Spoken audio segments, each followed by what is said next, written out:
Bienvenidos a Demente. Hoy tenemos el gran honor de presentarles a Linda García. Con 17 años de experiencia en cine y televisión, Linda ha colaborado con reconocidas cadenas y servicios de streaming, creando programación para el mercado hispano en Estados Unidos. Linda, deseosa de crear su camino, decidió lanzar el podcast Let There Be Luz, un espacio semanal destinado a explorar el viaje espiritual, concluyendo con su episodio número 101. Tras mudarse a Dallas en 2019, descubrió su propósito de vida: ayudar a la comunidad latina a sanar heridas generacionales económicas y alcanzar la prosperidad. En 2020 lanzó su primer curso de bolsa para principiantes y creó una comunidad de inversionistas en constante crecimiento, conocida como In Luz We Trust. Hoy, Linda es autora publicada de menteWarrior, empresaria autónoma y una luz guía para miles buscando liberarse de mentalidades tóxicas y limitantes acerca del dinero. Linda ha sido reconocida por medios como CNBC, Univision y Forbes. Acompáñenos en esta enriquecedora conversación con Linda García y descubran cómo transformar su mentalidad financiera y alcanzar la libertad económica. Vamos a iluminar nuestras mentes con Demente.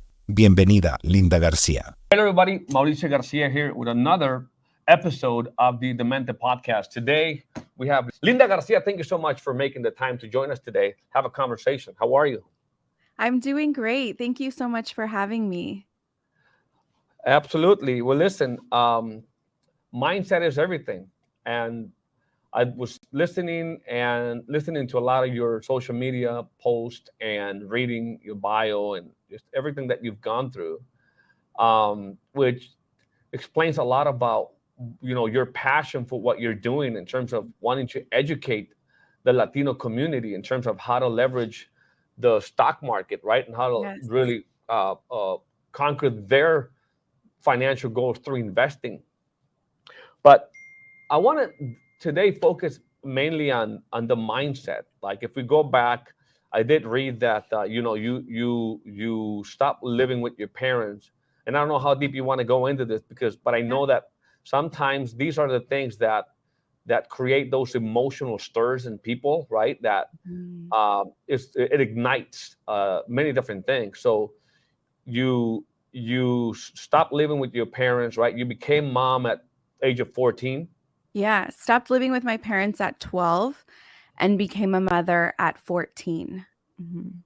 Yeah. So how much of that did you think played into who you are today? It's interesting because that, of course, had a heavy way of shaping me. But I mean, if I reflect on who Linda was even before that, I feel like I was already showing up in the world. Just to give you a really quick example, because I think this really demonstrates who I am at the core, is my parents are very Catholic heavy. My mom was extremely Catholic. Every Sunday we go to church, and then sometimes she would go on Wednesdays. And when it was time to do my CCD, to go to CCD to do my first communion, I already was a very deep thinker. And after a couple of CCD classes, I came home and told my mom that I was not going to do my first communion, that this was not for me. And she was like, you can't decide. Like, this isn't up to you. And I'm like, according to what I understand, it is my decision to have my first communion. And so I want to exercise not doing it. I disagree in some of the core beliefs, and I want to explore things my way. This was in 6th grade. And my mom was like, she tried to fight me on it. And I think she really met me that day. She really understood I'm not going to be able to, quote unquote, control or make decisions for her. She's going to make decisions on her own. And so I did not do my first communion out of a decision that I made when I was in 6th grade. So I think that already really set the tone. And also me seeing my mom not being able to force me to do something was critical as well. So I've been pushing back against adults and questioning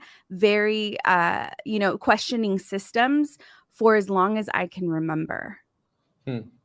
Yeah, just being an independent thinker nowadays, I think is what most of us need to do. Yes. Everything we are all programmed, right?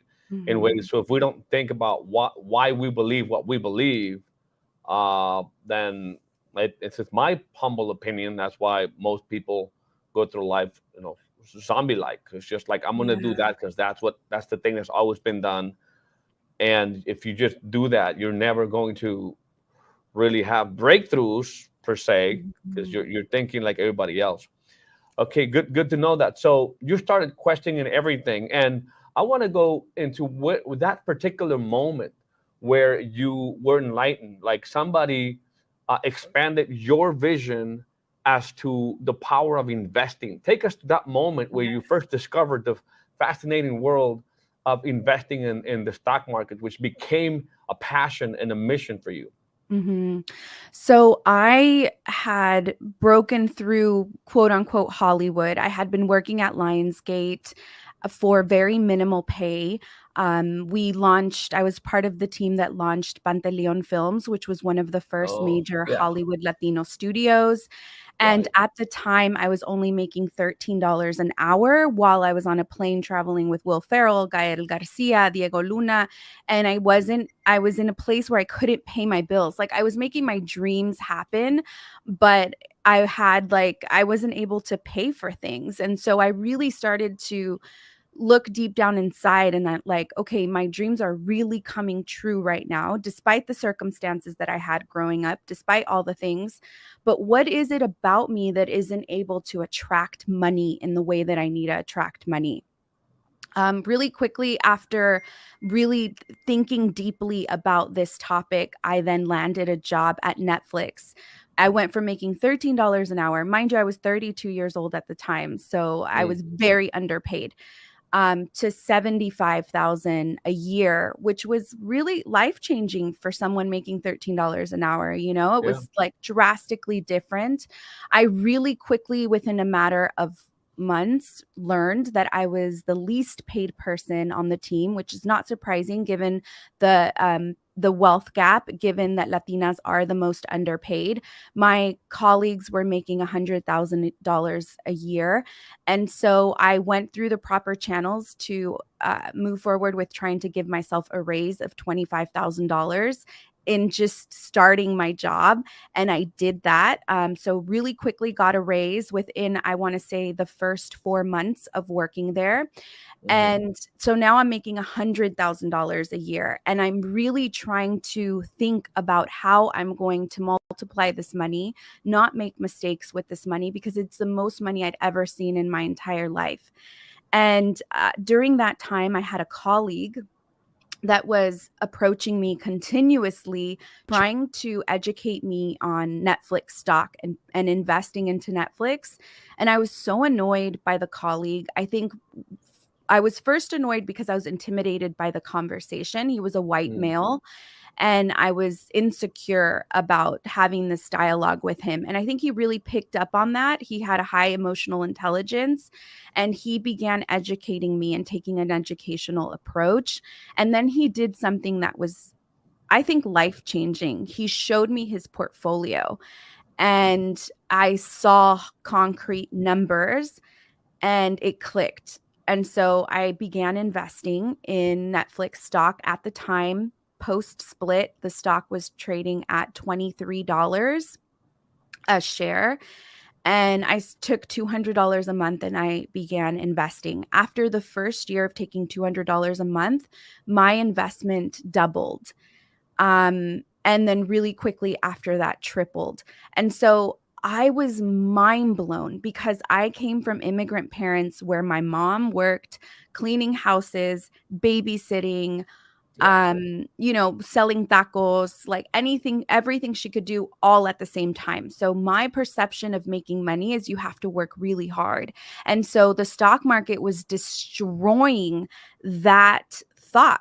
Even if we think about real estate, even in real estate, you have to put in elbow grease to save for, the down payment. Your perception is still, you have to work hard, especially if you're living in a place like, Los Angeles, New York, or Miami, where it has high concentrate of immigrants or children of immigrants.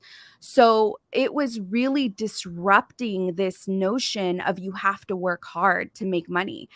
And I was mind blown, and I was in disbelief that the barrier to entry to the stock market is so high, and that there is a lack of education, and those that are educating in the space are intimidating, and they throw really big words at you that are, it's a whole other language, the stock market.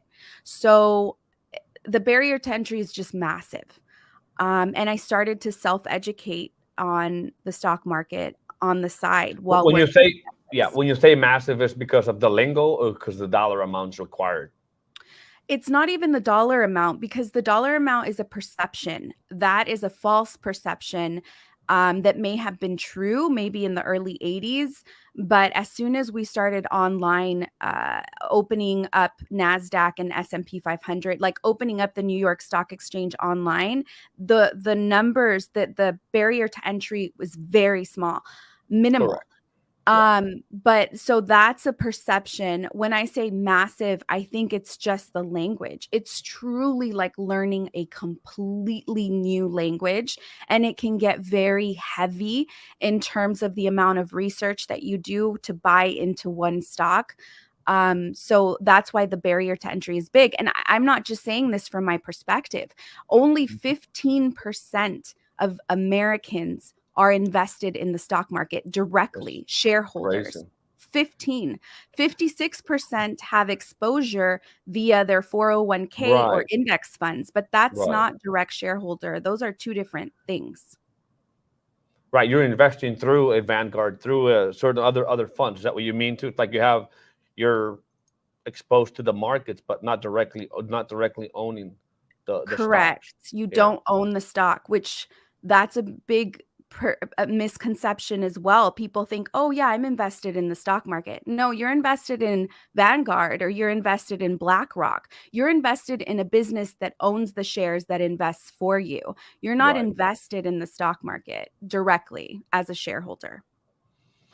Very awesome. Well, one of the things I want to rescue from this conversation is that how important it is to submit yourself to somebody that has bigger vision. Because sometimes you go through life thinking, oh, I know everything, like with this sort of arrogance, like I know everything. And in your case, it was submitting yourself to somebody who's had the result, had more experience. And so you begin to model their success. Therefore, your vision then became expanded.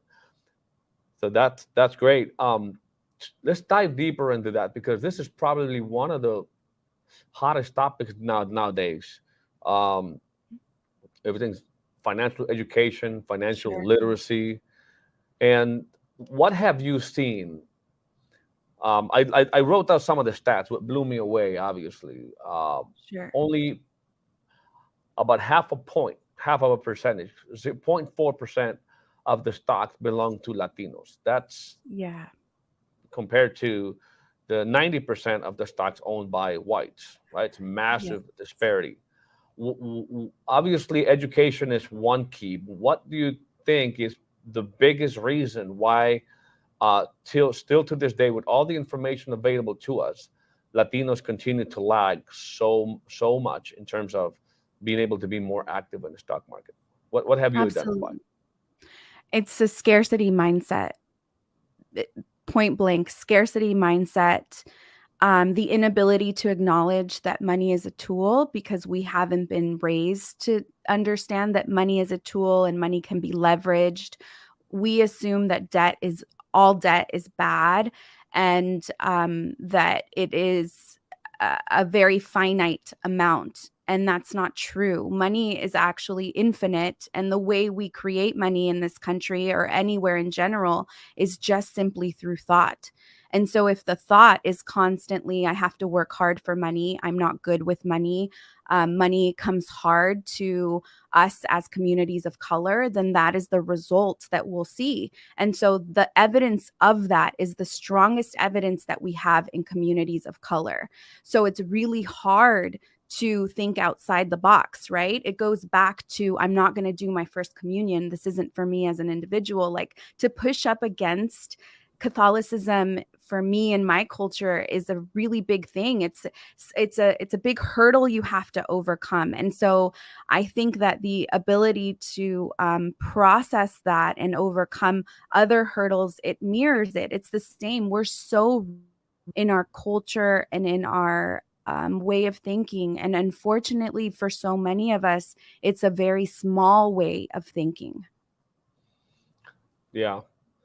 Do you think how much of it do you think has to be the income people make? I'm going to be really honest here, and I think it's going to sound controversial, but I think that income is a byproduct of our limited thinking. So just to give you an example, while I watched my mom work multiple jobs, my dad also work very hard. His brother, on the other hand, had an entrepreneur mindset, and his wife had an entrepreneur mindset. So I got to experience entrepreneurship via my aunt and my uncle, and their lives and the exposure that they had to money and experiences in life is completely opposite direction of my parents, where I got to see a lavish lifestyle via entrepreneurship. And we're talking about two men that had the same exact upbringing, but had a different way of thinking and exercising their personal power. Because my dad was also very inventive. Like, he could problem solve. He had the mind of an engineer. If something was broken, my dad could think of ways to fix it, except for my uncle would capitalize on the way he could problem solve, versus my dad that would just use his mental brain power inside of our home versus selling it outside of the home. And so I think while it may be easy for us to rest in the idea that we are underpaid and that there are real limitations that the outside system in this country projects onto us, there's something so much more powerful within, that is our brain, that can connect to higher consciousness and develop capital in different ways. But if we don't believe that, or we don't understand how to access it and capitalize on it, then we could succumb ourselves to the reality of, well, we are underpaid and we don't have the resources. Or we can, seek those resources. There's the internet and a vast majority of places where we can teach ourselves to do things. Absolutely. Well, you're really speaking high level stuff here. In terms of entrepreneurship, the stats are out there, right? 90+% of entrepreneurs fail. I don't know, we're not talking about trading here, but you can look at your stats. 90+% of traders trying to make money, which I know that's not necessarily what you mean in terms of owning the stocks, but where the fear is coming from for people not leveraging the two biggest powers and two biggest levers that you're talking about right now, which is the financial markets, and number two, entrepreneurships, right? Entrepreneurship to increase your income. It has a higher chance to do that. And then the financial markets to have your money work for you. Yeah, I mean, go ahead. Sorry. No, I'm saying still there's some fear behind that because of the stats, right? The failure rate's so high. Yeah. Yeah. If you think about investing in the stock market, what you're investing in is entrepreneurship. If we think about what we're investing, it's us investing in publicly traded companies, right? So it's still investing into a form of business, which I think we disassociate ourselves from. And what makes it, I think, even worse is that we're so loyal to these companies as consumers, right? When we don't go to the Apple store and I'm so afraid to buy an Apple phone. What if the Apple phone fails on me? What if, what if I lose all my money on this Apple phone? We don't think twice. We're loyal to the products. We use the products because we know how effective they make us in our day-to-day lives and how we're mostly dependent on them. And so what I'm offering here is that in the same way that you're loyal to these brands, that not just us, not just I am dependent on, and possibly not just the person that's listening, but all of us collectively as a whole, then wouldn't it make sense to own a part of the company? And when I talk about investing, I'm not saying go all in and put your whole life savings. I actually like to use it as a tool to invest the minimal amount that you can emotionally part with, just so you can start to see how your money changes, whether it goes negative or whether it goes positive, so that your mind can start to become a student of money being a tool and how it works. I am a true believer. Yeah, I'm a true believer that when you start investing with minimal amount, you start to disassociate the emotion that we have connected to money. Like, we have so much emotion when it comes to money. And when you're emotionally attached to one of the most powerful tools, it is impossible to use it as a tool, because you see it as like an extension of your arm or an extension of your brain, an extension of your well-being. And it is not any of that. It's meant to aid your arm. It's meant to aid your well-being versus it being your arm or your well-being. No, I love it, because it is a muscle, right? It's starting small, so you can see, like you said, those ups and downs, and just that emotional. I think I've seen so many times how it's about the emotions, not being able to manage them properly, which causes people to lose a lot of money in the financial market. So I love the way you're describing it. They start small, get comfortable with these ups and downs, because you're exercising that muscle to understand the nature of the beast. And then, it's like everything. The more you do, the more you'll learn about it as we go. But it is still like in any discipline, obviously education is going to be key here. And I think that's what you try to do with your book, which I love. I love the title is The Wealth Warrior, which I'm curious to know, why warrior? Why not the wealth? I don't know, wealthy people. Just for the lack of a better title. I'm horrible with that. But why the word warrior in the book title? Sure. Well, warrior has very layered symbolism for me. At the very core, when I think of my ancestors, at the core of ancestors, way deep down the line, I think of merchants. I think of traders. I think of entrepreneurs. I think of the original people that came up with capitalism. So there's that element of war there.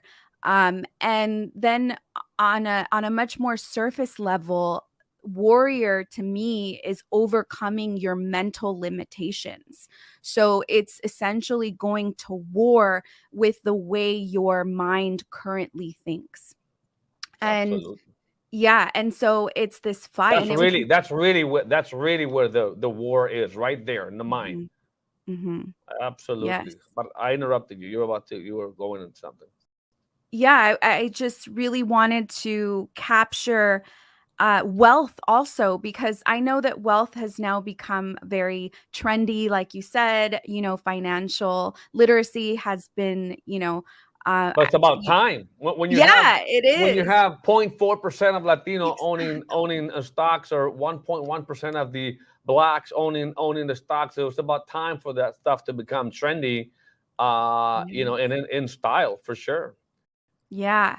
Yes. And so when I first started using Wealth Warrior, just using the word wealth would make my audience very uncomfortable. Very uncomfortable. We liked to use abundance. That was the safe word. Like, oh, I want to be abundant. You can be abundant in tierra, if you like, literal, like sand. You can be abundant in flowers. It's time for us to be very direct in what we want abundancy in. And for me, it was like, we have to say wealth. We want to be abundant in wealth. We want to be clarity, total direct. You can be abundant in love, whatever, but wealth, it got to be about money. Yes. Money. Yeah, I associate warrior with aggressiveness. I go through life thinking that those who are aggressive, right? Aggressive. Without aggression, you got nothing. And I mean to say, like, do it now. Yeah. So a warrior is also aggressive. That's why I love the title. Yes, Now, thank you. What would you say is the thing? And I think we touched on this a little earlier, but I keep going back to a video of yours I found on Instagram that really touched me. It's like, it almost felt like you felt sometimes like you want to give up, right? Like, I don't know if you were really looking to do that, or maybe just express your sort of frustration for this movement that you signed up for, this mission that you're on, that you feel kind of lonely in that journey where people go to a library and they search for like financial books in terms of, or maybe specific title that this story you told about, only your book being there. So tell me a little bit more about that. And if you had a magic wand, what would you like to happen so that more of the Latinos or non-white per se would learn more about how to leverage the power of the financial markets? Sure. So, yeah, I mean, even you just saying, I know what video you're referring to, and even you just referring to the video makes me really emotional because this is really exhausting work, and I feel like the audience gets to see the part where I'm signing books and I brought a mariachi into Barnes and Noble, but on the other side of that is, my family, is a household, is dinner that needs to be cooked, and there's all I have to show up as a mom. And there's this deep calling that I continuously wrestle with, in that I realize I signed up for essentially war with other people's minds. I'm signing up for war with my community's minds. And I am aggressive when it comes to it. And I see myself as being gently aggressive, where I think I like to speak to people and they don't know that I was aggressive until they realize that I chopped up a bunch of crap in their mind by the time I walked away. They don't know what hit them, and a lot of that takes so much energy, and it takes away from who I could potentially be here in my home. But it's a mission. I really do see it as a personal mission that I'm here to execute in this lifetime. And there's a part of me that if I wasn't doing it, I'd be unhappy, very unhappy not doing it. But there's the other part of me that's, also gets tired and wants to rest and wishes that I didn't have to sign up for this mission. Oh, I understand. This stuff's not easy. Absolutely. Changing a paradigm, a culture, it's probably one of the hardest things to do out there. Of the things that you've seen that works and the challenges you've encountered, how have you thought about pivoting, moving forward in this cause, in this mission? How are you innovating?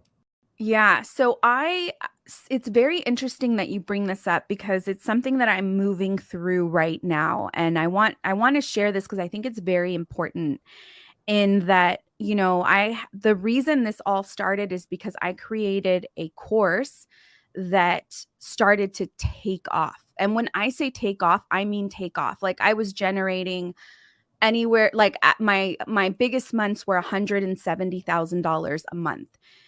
And so the course got a lot of word of mouth, is how it was traveling. It's what landed me the book deal. My publisher and my agent, who also represents Isabel Allende, which is crazy that I have shared the same agent with Isabel Allende. It blows my mind. Nice. Congratulations. But thank you. They came to spy on my course and then presented me with the book deal.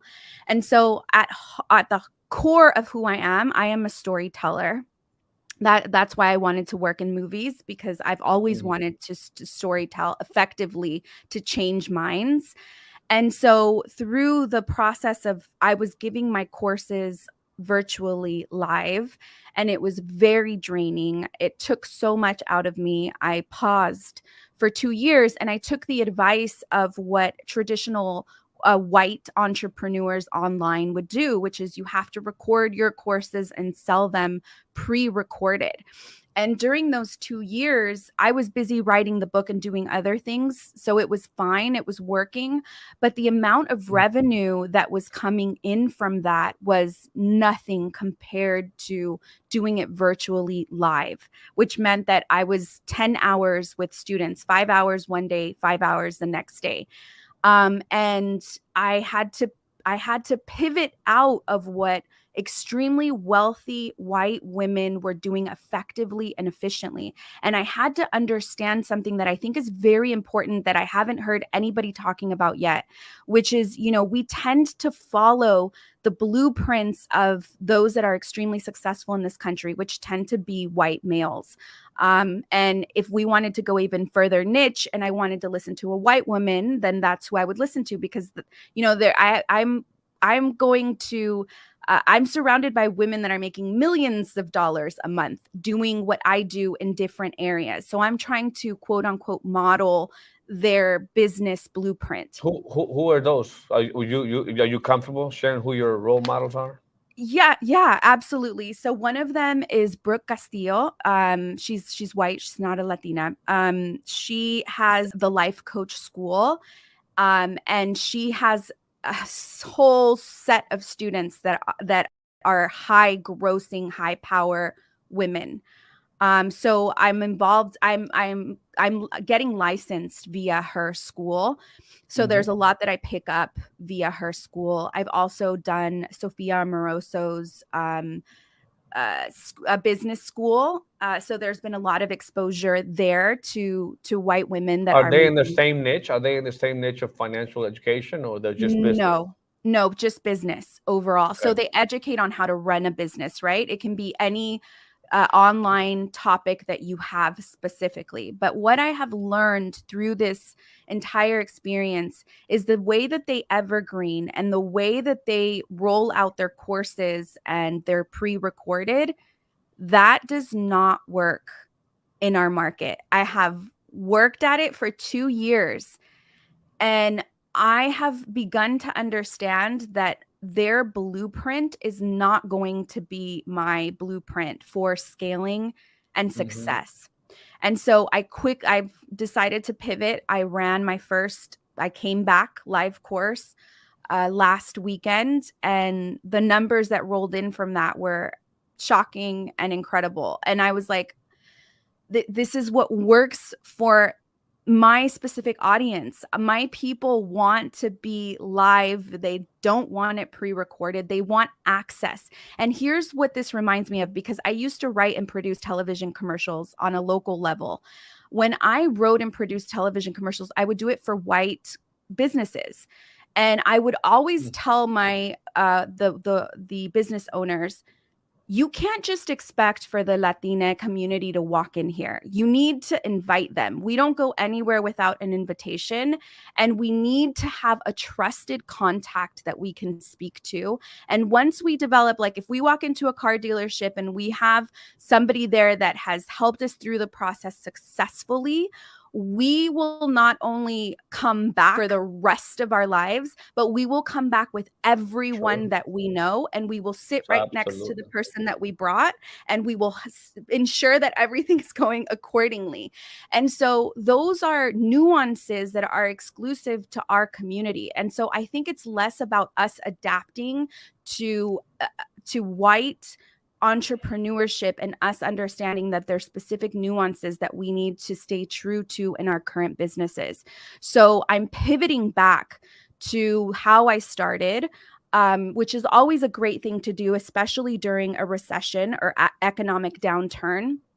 And I'm really starting to look at this not from, I need to seek someone that is successful in the space and has done it before. Yeah. Unless that's a Latina, unless they have the same audience as me, if that makes sense. So I'm coming back as a student and identifying what the blueprint for us in this space should be. No, I love it, because it shows several things, that this channel is watched by a lot of aspiring entrepreneurs, people that want to go in business, want to learn about money as well. And it's just demonstrating over and over again, right? Get, someone to model and then adjust it, right? Failed. You failed, obviously, to be able to evolve and pivot, and you would have never arrived to where you just arrived at, in terms of there's this new way of approaching and advancing your crusade if you hadn't started. Like, you didn't have all the answers to begin with. You just No. started. You were passionate about something. You got started, and now you're discovering all these things that are polishing your process, and it's taking you to success. It's impossible to know it all. This is what I'm really trying to, in the analysis, trying people to understand that it's about just acting on the little you know versus trying to get all the answers, right? Because you probably have discovered that things look so much different now than you originally believed, at getting Oh, started. yeah. So Oh, yeah. that's the important things. I do want to touch a little bit on one thing, which is really two more questions as we wrap up. One, which one to choose first? Let's talk about the mindset again. Can you identify some of the ways of thinking you had 5 years ago, like who Linda was in terms of her mindset that was limiting her to where Linda is today, that has allowed her to grow? If you could go back, because some people will identify and will feel, maybe this will sound redundant, but they'll identify, hey, wait, that's sort of the way I'm thinking, and kind of challenge them like it was challenge you to have those paradigm shifts and those conversions. Sure. So a few things here. First of all, Linda 5 years ago would have cringed at the idea that wealth is a value. I did not believe that wealth is a value. And there might be people that are listening to this right now and cringing at the idea that I do believe wealth is a value. It's one of my top values. It provides opportunity. It gives me a sense of El dinero no choices. compra la felicidad. Okay, el dinero no lo es todo. El dinero no Is es that, todo, pero te puede dar acceso a demasiado, but right? is And so, is that the context in terms of wealth yeah, being value? Okay. exactly. And so right. So that part of Está me, muy, ¿cómo arraigado en nuestra cultura? El dinero no es la felicidad, no lo es todo. Como una sí. excusa. It's like an excuse to not go out there, get educated about these things, right? It's not all. But yeah, go ahead. And what's really interesting is that when we hear people say that, it's either folks that are extremely poor or are on the opposite side and are also extremely rich and maybe have become hyper focused on money and a little less grounded. But I think there's this sense of you've forgotten what money has been able to afford you, which I've been on the side where I haven't been able to pay a phone bill and my phone gets disconnected, or Yeah. I haven't been able to fix my car. And let me tell you, there's no happiness in that. Like, as not having access to communication and as a woman living in Los Angeles, like, I mean, and so that was where my mindset was in terms of when I was doing all this exploring mentally of finding God, where does God exist, asking really big questions that were very personal in my journey. I attached to the idea that being humble and that maybe being poor is better. Not understanding that if I have resources, not only are those resources beneficial to me, but they're also beneficial to those in my community. And we need those resources. And so what I had to overcome 5 years ago, Linda, was this idea that money was evil, that rich people are greedy, that money wasn't going to fulfill me. And it's not that it does, it's the experiences that money grants me that is fulfilling.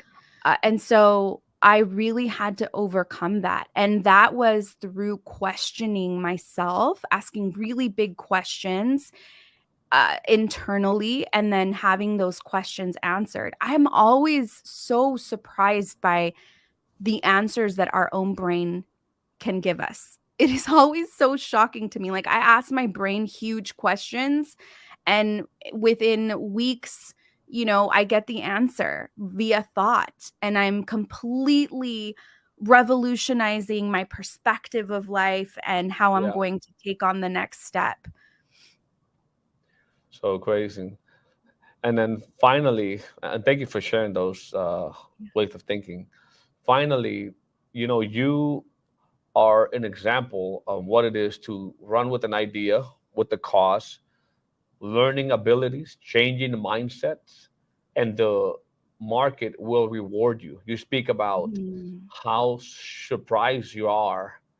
Well, I don't know if that's exactly what you said, but at least of the result and the response, the overwhelming response that you're getting from people wanting to learn from you about how to leverage the financial markets and investing. And what I tell people is that, you know, today, uh, you know, wealth, money, success does not discriminate. Yeah. It's there for whoever wants it. And you're an example. You went out there, you took action, you saw a problem, massive problem, you begin to create a solution, and now you're better off financially because you did that. I think that mindset also needs to be pushed, in my opinion, to as many people, not just Latinos, the entire world, because I believe that obviously entrepreneurship and today where there's more problems than ever before, there's the biggest opportunities lie out there. Mhm. And you know, what message would you give to people? Because I always say that is today is a lot easier to make 5 grand, 10 grand, 15 grand, 20 grand than it Mhm. is for you to save and invest five Yeah. grand, 10 grand if you're in a linear income. Yeah. You know, it's really interesting because I think at the core of this entire experience of life, what I can really take with me today that releases so much fear from me towards money is that you can, Mauricio, you can take away every single dollar I have made. You can take away all of my money. And mañana I will start bringing it in. I will start bringing it in. Nobody will be able to ever have power over me when it comes to money because I fully understand that money is simply thoughts we have in our head that we can capitalize off of. And I understand Crazy. that those thoughts that we have in our head, that is what we are supposed to be capitalizing from. We're given these ideas and these hints of our mission, our calling, what we want to do. Those callings that we have at our core is where we're supposed to be headed. Like on the other side of that is the relief of whatever tension you're currently feeling. And I think for me, that has been the most greatest lesson is that you can absolutely take everything from me today and I'll have it for you tripled in a year's worth. Like that's how confident I am in myself. And I've never felt that type of confidence. You're talking to someone that not that long ago was getting paid $13 an hour while working at Lionsgate, one of the big movie studios, because I didn't have what it took to communicate and convey my worth. That will never happen to me again, ever. No one can take that away from us, our experiences and what we've learned. Final thing, okay? If you had to write a list of abilities you had to acquire and learn this last, I don't know, you could go back to where when you were making $13 an hour to today. Could you enlist those abilities? Because I always say it's all about those abilities, not about talents. Some Mhm. people are born with talent, that's fine. I wasn't born with Sure. talent, but it's more about abilities. Have you identified those abilities to wrap it up that you, at least some of them, it's not all of them, that you say, those are the abilities I went and got, and that's what made me worthy of the result I have today? It's one ability, one that I think that we need to focus on and that Mm. is very overlooked. That is the ability to articulate your thoughts. That's Ooh, it. You have the ability to articulate your thoughts and your tongue is sharp as a sword and you have wow. a lot of power. It doesn't matter where you come from, who you talk to, what room you're in. If you can articulate what your mind is thinking in an effective way, then you have captured the audience in the room and that is all you need. Wow, that's powerful. So, did you get coaching through that? You read through that? Is it practice? How? Tell us a little bit how could we um, perfect our ability to communicate and articulate our thoughts? Yeah, I wish I could say it was from coaching I've received or something that someone else taught me. It was a process of beginning to read a lot of books. I started reading many books so that I could hear different perspectives and how different perspectives were communicating. And the second was questioning the ideas in my household, right? So I talked about that, doing it very early on. The sooner we can start questioning, the better we can begin to really think. I talk about asking your brain questions and receiving answers. All of that is part of articulation.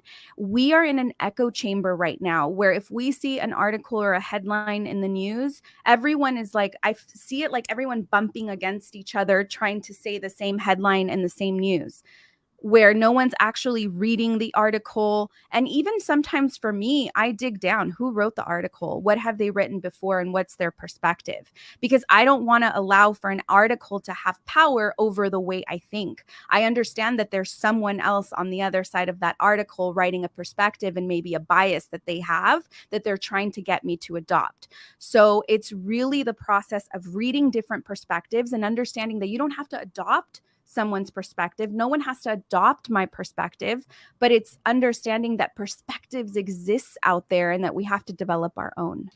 That makes a lot of sense. So through reading, you get clarity. As you get clarity, you eliminate any doubt. And when you have clarity and you have total confidence, you can articulate. Would that be Yeah. a way to summarize? Yeah. Awesome. Linda, so awesome that you made the time to talk to us. I really enjoyed our conversation. Hopefully we'll have a second chance here to dive deeper into more of this way of thinking. I want to thank you. I'm going to let everybody, we're going to put your link where people can find your work. They can Thank subscribe to you. the things you do. I think what you're doing is what needs to be done out there, for sure. All the way from your mindset to learning about money. So we'll definitely want to share that with our community. I want to thank you. Have a great, great week, and we'll see you in the next interview. Thank you for having me, Mauricio. I appreciate it. Thank you. Bye-bye. Bye. Wow. El poder divorciarnos de estas viejas ideas, estas viejas maneras de pensar sobre lo que el dinero realmente es, que el dinero es una herramienta y como tal le podemos moldear y podemos utilizarla para lo que realmente queramos. No hay que tener miedo de invertirlo, de utilizarlo. El dinero miedoso nunca hace dinero. Scared money makes no money, ¿no? Y entonces, si lo comenzamos a ver desde ese punto de vista, el dinero no es más que una herramienta como cualquier otra herramienta, con la cual puedo hacer, crear básicamente casi cualquier realidad, ¿no? Porque puedo invertir en un proyecto, puedo invertir en el proyecto de alguien más, puedo invertir en mí, puedo resolver problemas, etcétera, etcétera. Digo, esto es casi obvio, pero es un poco más profundo cuando lo vemos con esa ojos de que es solamente una herramienta, es un medio para. Entonces, no necesitamos, no sé, retenerla. Una herramienta es para usarse. Una herramienta guardada y haciendo nada, pues no. Hoy día lo único que hace es erosionarse, porque no tiene ninguna utilidad. El dinero como una herramienta para crear algo te tiene que utilizar. Y probablemente dentro de lo que pudiera comentarles en mi análisis de Linda fue que le pueden a uno quitar todo el dinero, pero si uno desarrolla habilidades que incrementan el valor en el mercado y con esa mentalidad de que esas habilidades son lo que te tiene de donde estás a donde quieres llegar, pues entonces nunca te va a faltar realmente abundancia en tu vida o dinero que llegue, porque siempre puedes salir a aplicar esas habilidades que aprendiste y conseguir más y más dinero. Entonces, pues ya que estamos hablando de eso, y obviamente por la duración del programa, nada más invitarlos a que si quieren ustedes ir de donde están hoy a donde quieren llegar, entonces van a necesitar tener la educación, van a necesitar tener la información para poder contrastarlo con lo que en este momento tienen y poder hacer esos cambios de curso, correcciones del camino para llegar a donde quieren. Por eso, ahí en garciamauricio.com siempre tenemos para ustedes tanto educación como hasta consultas 1 a 1, si ustedes están listos para tener una conversación sobre dónde se encuentran hoy y a dónde quieren llegar. Pueden visitar garciamauricio.com y allí pueden solicitar esa consulta 1 a 1, ya sea que visiten el sitio, incluso aquí, seguramente debajo donde están viendo este video, está un link con la conexión directa hacia garciamauricio.com, donde ustedes pueden solicitar esa entrevista 1 a 1 o bien servirse de la información que ahí tenemos para ustedes. Habiendo dicho esto, les deseo que tengan un excelente resto de su día y nos vemos en la próxima entrevista. Hasta pronto. Bye bye.